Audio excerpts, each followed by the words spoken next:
Hail, intrepid viewers, and welcome back. I didn't think the game would just start like this. Maybe it's not. Maybe it's just the menu. Anyway, as you could tell from the title, we are playing Berserk in the Band of the Hawk. I think I've made it clear in previous episodes that Berserk is one of my all-time favorite animes, and I recently just started rereading the manga. Previously, I'd read basically the manga, like the first 10, maybe 13 issues out of like 42 or whatever. So I've pretty much read everything that has been recreated in one anime or another, but I haven't read beyond that yet. So in case you haven't ever been exposed to Berserk before, be warned, this will be gory. The setting for Berserk is very similar to Dark Souls. There's going to be a lot of weird and monstery demon stuff. This is a Muso, I think. Though most of this game's probably just going to be me running around flashing stuff. That's kind of what I want right now. I just kind of want a thoughtless thing. We'll see how much talking I can do during it. I should get my gut statue. I got like okay, this is just the intro. Great. I once knew a guy with that tattoo, so that that kind of like zigzaggy thing. It's called the Mark of Sacrifice, or is it the Brand of Sacrifice? I don't remember.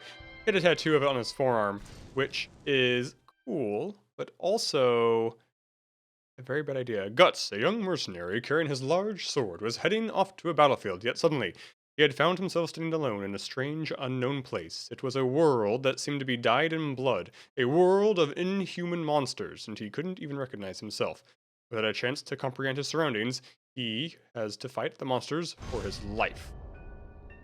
So this is near the end of the anime. I assume there's gonna be a flashback later. Okay, so we got X normal attack. I am using an X-Bone controller. Y is a charge attack. A is a dodge. Left button is a block. Frontally also resist the camera. I'm sure there's gonna be lots of fun camera fighting in this sort of game. Okay, A dodge. Light, heavy, dodge, block. Next page. Movement camera. Play minimap. Left button while moving the strafe. Oh, okay, that'll be useful. And menu, of course. Of course. I'm sure I'm gonna forget all this. What happened? Where are we? Is this an enemy? Oh. They call me the sacrifice. These guys aren't in the manga. So this sword... Actually, no, wait. This is not near the end of the manga. Or the anime. Because he has this sword. Gus doesn't get this sword until after the scene I was thinking of. It was a charge attack. That's pretty cool. Am I chasing them away, or am I just sort of killing them? It feels like I'm just killing... Oh! That's the best. When he just skewers somebody, just keeps using the sword anyway. Oh, I can charge it longer. Just wipes him out. Great, okay. Maybe this is a dream, or maybe this is at night. But so this sword... Actually, this sword seems smaller than it is in the anime. Although, or the manga. I also don't know how consistently sized I think it really is. I would not be surprised if you could show me evidence that it kind of just changed its length to match different scenes. Come at me! The frenzy gauge. Gauge. Attacking enemies fills with the frenzy gauge. When the frenzy gauge is full, you can activate frenzy mode. The bigger you make your combos, the faster your frenzy gauge. My friendly gauge. Cool. I like this that stab a lot.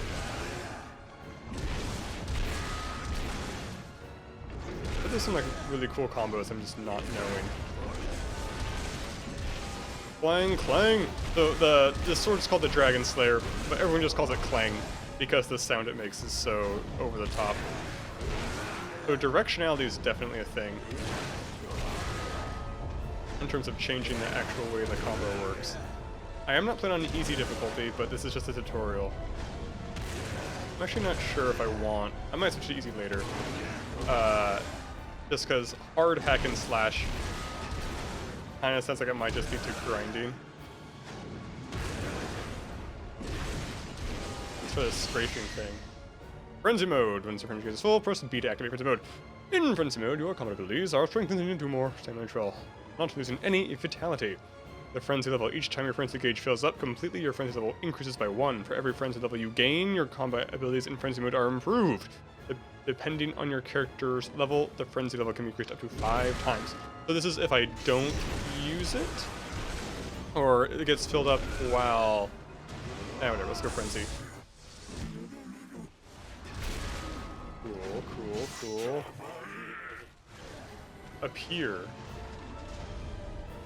Lock on. Right trigger to lock on. That does sound like a thing I want, probably. And the change. Cool, cool, cool.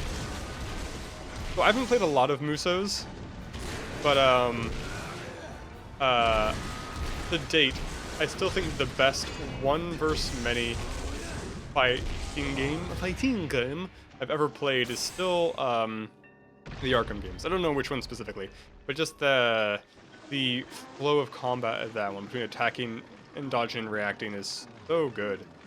I need to invert my controller. I don't think it really matters. Let's do it anyway before I forget. Camera setting. Invert the vertical camera. Will not be applied? How about you apply them?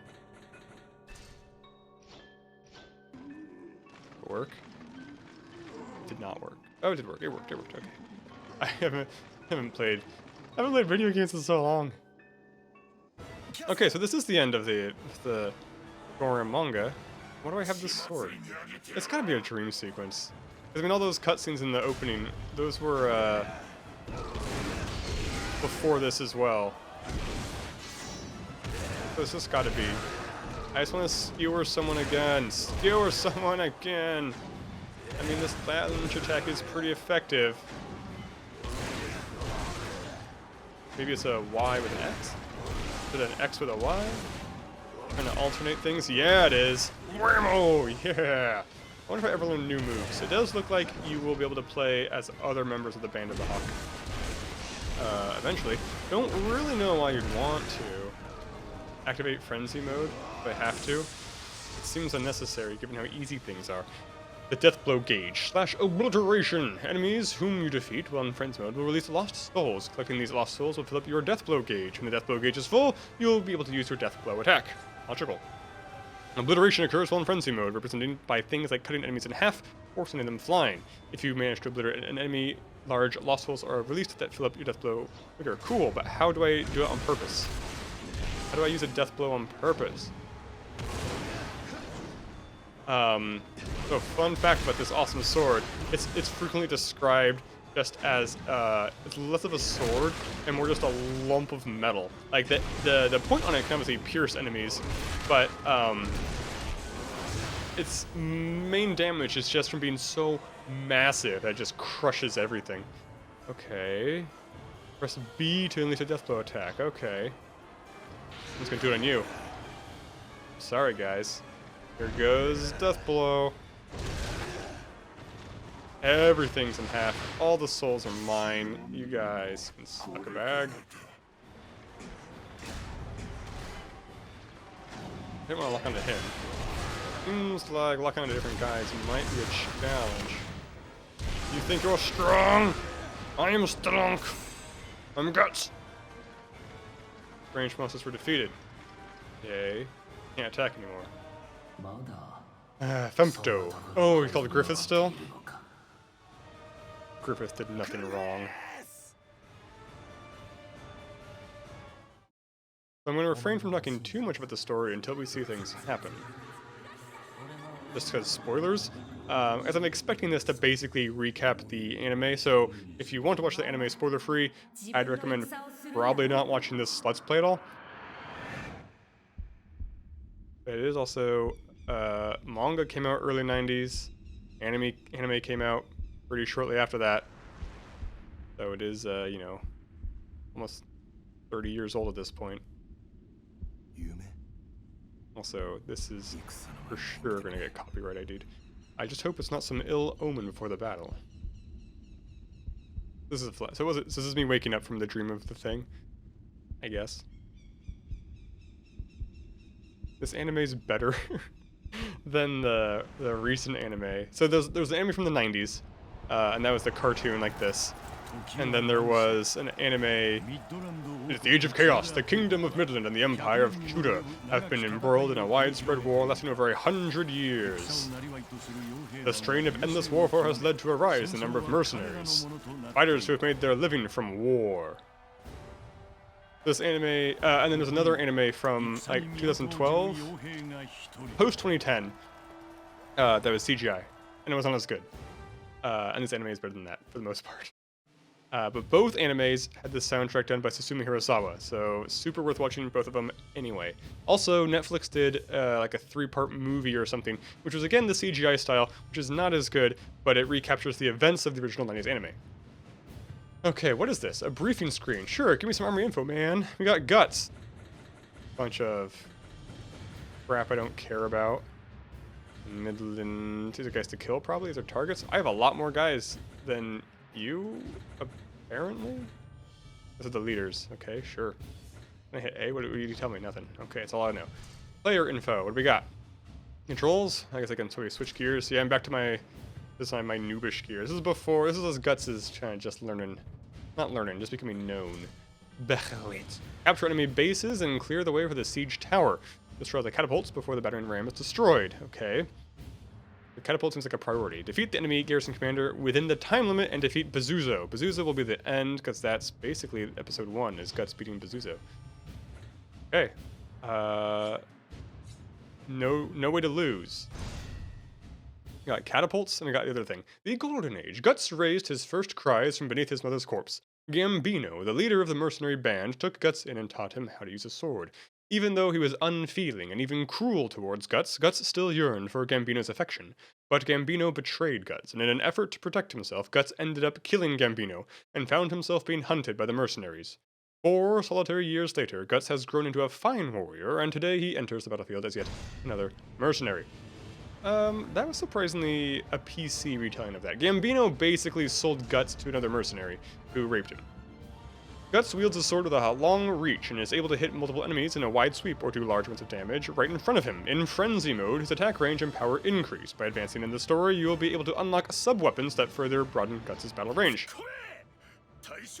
I wonder what those will be, because the demon stuff we started with the big sword and stuff, basically where I expected this game to end, had... Oh, that's the leader right there. I'll just beat the crap out of him. Bases around the battlefield. These are army and supply camps called bases. Ally reinforcements deployed from ally bases. Enemy reinforcements deployed from... Yeah, get it. Treasure chests can be found around bases. Give a treasure chest a good hit to break it and acquire its contents. Cool. I can't see. Move the camera. Who's the leader? You're the leader. You need to die. I need to lock onto you is what I need. Out of my way, you chump change. You gonna lock onto this guy? Ever? No? Is he dead? Did I win? But so basically after that moment, after that hell moment, it's kind of when things start to get the coolest. I mean, things also start to get the grossest. But, that's when, like, Guts loses an arm and gets a cannon for an arm. All sorts of cool stuff. Oh, I leveled up. Okay. Vitality is restored. Your action level will increase, and you'll get access to new attacks. So, okay, here we go. We got some combos. We got X, X, X, X, X, X. I can remember that.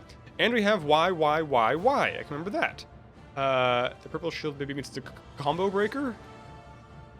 And it's like I can switch from the X combo to the Y combo basically at any point. Icon info, tell me that. Attack that breaks your enemy's guard. Just the first Y only. Means a chance to perform obliterations on all of these. Cool. Okay.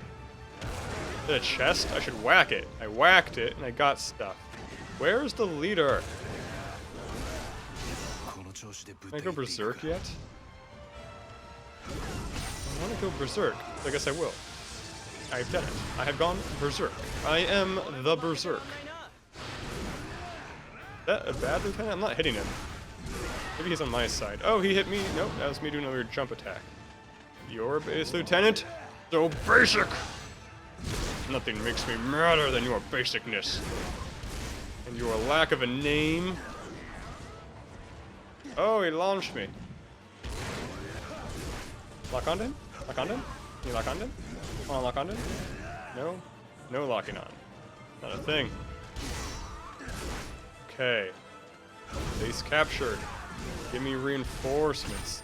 Give me compliments.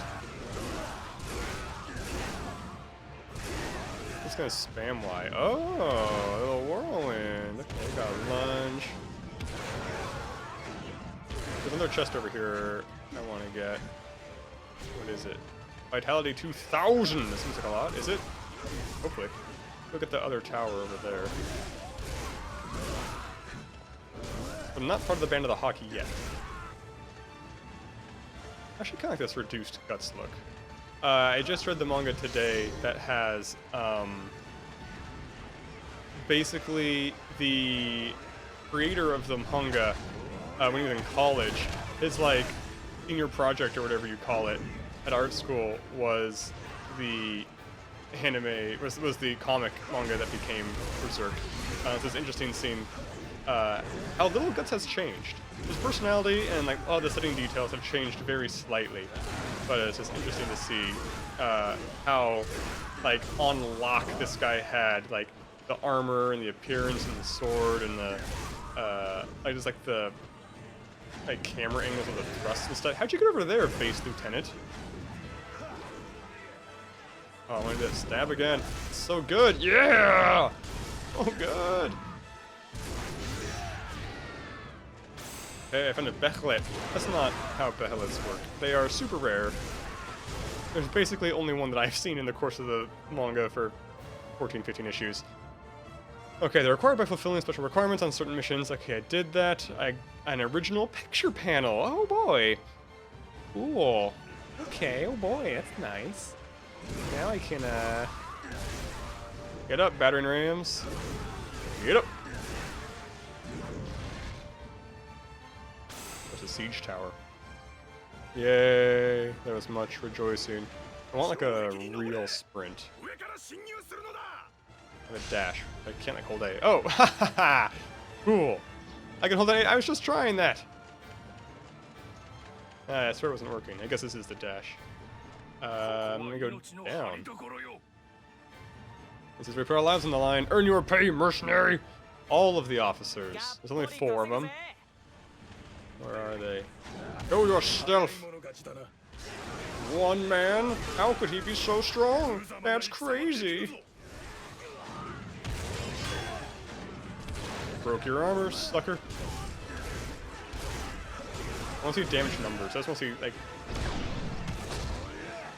Oh! Command grab! Wow. Well played, I guess. I'm gonna charge back in there with... I'm actually gonna zoom this camera out. I mean, like, controls are great, they're not the worst. But it's not like I'm playing this for controls anyway. I'm just playing this to beat the crap out of a lot of people and, you know, get to be Guts. Like, every time I play a game where I have the opportunity to be somewhat like Guts, I try to be like Guts. It's basically how it works. I've had to start, like, forcing myself to diversify my, D&D characters. It's like, even if they're not like fighters or barbarians wielding two-handed swords, like, even temperament-wise, there's just too much of a similarity, I think. Okay, the 2 down. Didn't even see how that guy died. Out of my way! You there, officer poophead, yo! I'm so funny. This the numbers up, man. No more armor for anybody. We should get this lock on to work. Cool, okay. And one more. You guys jump around so well. Poor guy. He's like, I knew I should have stayed home from work today. Whammo, do a... It just one-shots everybody. Are you up here? You are up here. There you are, the officer. He wishes, this guy wishes he was Ornstein. I think he's over here. I can't see. Got the camera. There we go. I see you now. I wish I could control that dash. I think I got him because I did a thing. I had that whirlwind again. Oh my. These guys don't seem to attack, basically. Yeah, that's good, right? Ah, take out the catapults, okay. I'm glad, I appreciate, this game reminded me of things like this. Yeah, I'm on it. I'm glad we have this calm where you can just, like, talk to me. Out of the way. Going nuts. I'm going nuts!